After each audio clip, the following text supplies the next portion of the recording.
remember the beautiful little Saturn Vue Jasmin? Remember we swapped an engine in there, cleaned up the interior and stuff, and she needs some new wheel bearings. The easiest way to test if you have bad wheel bearings is to drive the car. So right now, you just drive it straight, and you can kind of hear a little bit of grinding. A bad wheel bearing will sound like a real grinding noise. And the easiest way to find that is to swerve slightly and safely.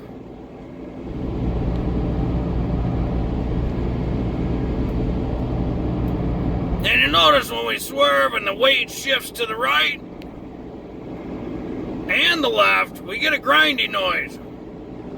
That's a surefire way to know that you got bad wheel bearings. Well, after getting that Detroit Axle brake kit for the Cadillac SRX, why not give Detroit Axle wheel bearings a try? Got their part number. Get the car jacked up here, and one of the other ways you can verify whether a wheel bearing is bad or not is you hold the top of the tire and the bottom and pull it in and out. So you hear that clinking? That means the wheel bearing is bad. She's loose as a goose in there, just flopping around pretty much. That's supposed to be really tight. There's not supposed to be any play right there. The other one's probably just as bad, but Mongo philosophy always, if one bearing is starting to go, the other one is probably 3 to 6 months behind it. You might as well replace both right now. The wheel bearing is behind the brake rotor here, so we got to get the brake rotor off. To do that, we got to get the brake caliper off and the brake caliper bracket. Just a little shortcut for you. We don't have to actually remove the caliper from the bracket. Mongo's going to remove the whole thing as one assembly. Well, there are 2 bolts that hold the caliper bracket to the knuckle.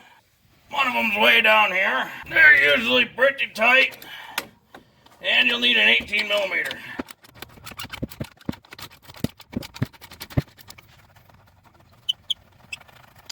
And the other one's just up top, right there. Now, because Mongo takes the bracket and caliper off in one, it's got a bit of mass to it. So Mongo is going to throw some of this mechanics wire inside and gonna hang it from the strut spring, the coil here, so that way there's not a lot of extra pressure on the brake line.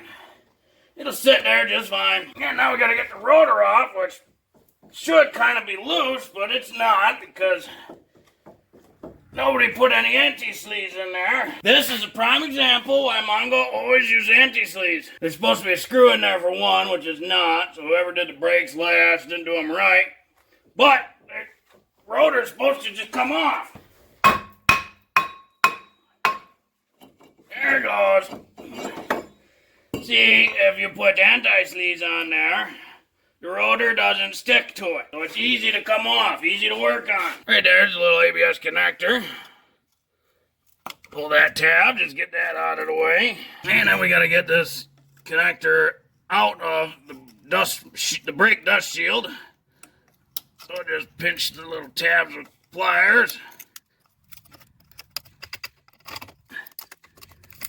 Now that little sensor connects right there. If you have the one with the ABS, make sure you get the right wheel bearings, so that way the sensor already installed and everything. Next thing we gotta do is get the big 35 millimeter socket on the pink Ugga Dugga and get this axle nut off. Make sure you give it all the torque.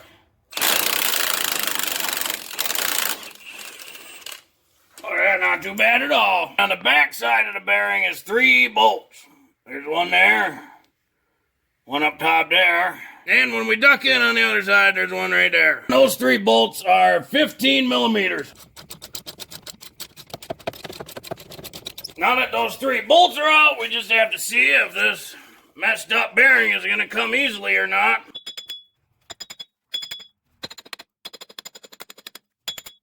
Sometimes you got to upgrade to a bigger hammer.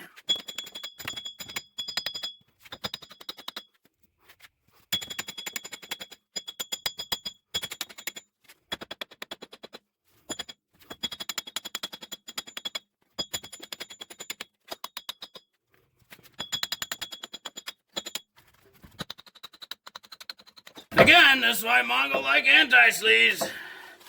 Won't have all this corrosion between steel and aluminum. Everything will slide nice. Comes off way better. And with that type of hitting, that bearing for sure junk now. Mongo likes to get a wire wheel on a drill here and just clean up some of this corrosion.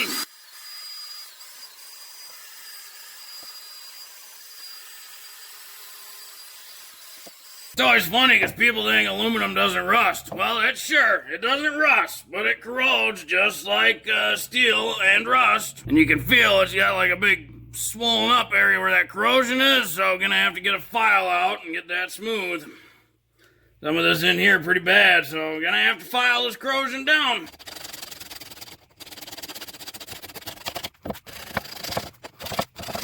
This is where the all-important anti-sleaze comes in. Helps prevent the corrosion. Galvanic corrosion, it's a thing.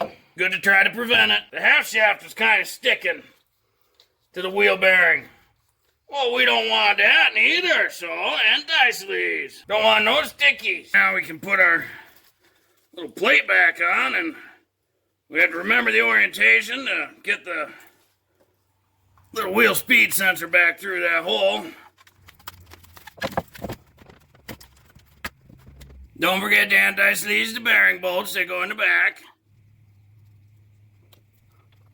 Those 3 bolts for the hub get torqued to 96 foot-pounds, or 130 newton meters.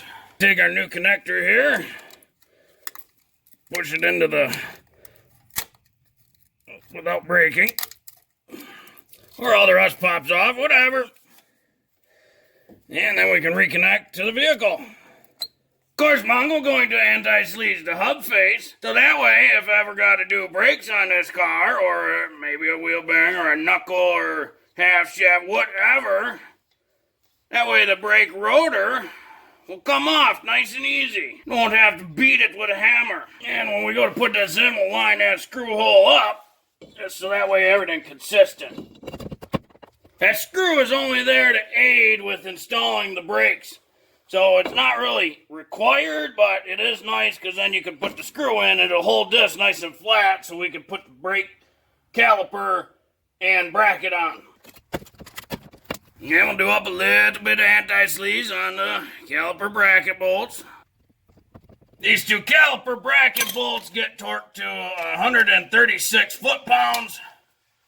Or 184 newton meters. The top one's really hard to get the torque wrench on, so you just turn the wheel all the way to the left. And you can get her easy. And then we'll get our axle nut on, or the half shaft nut, hub nut, whatever you want to call it. Big 35 millimeter socket on that guy. These wheels have a little center cap in them. You can just push them out. Now you have access to that nut.